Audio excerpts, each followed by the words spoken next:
не знаю, просто боюсь,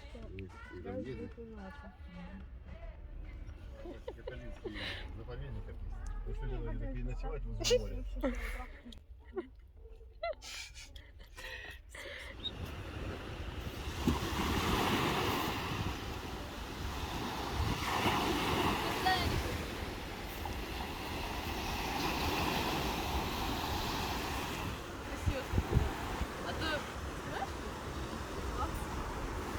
Я снимаю лошару.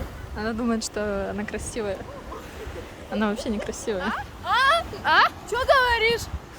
Красотка, красотка, иди, давай, лошара. Красивые волны.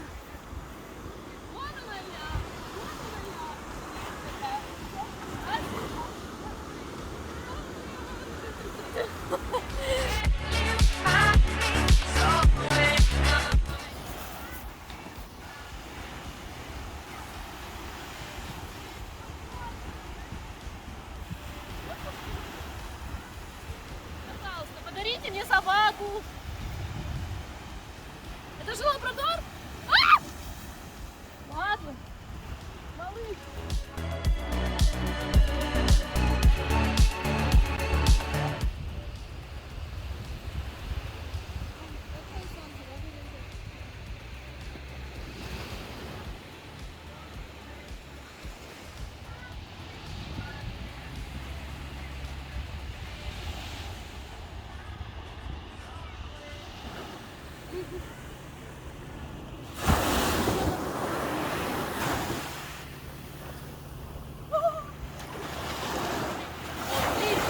Классненько, замечательно.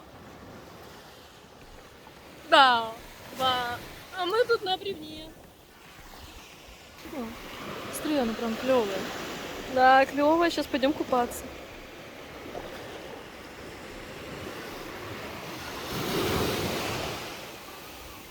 Кому-то отдал, кому-то продал. Так нормально.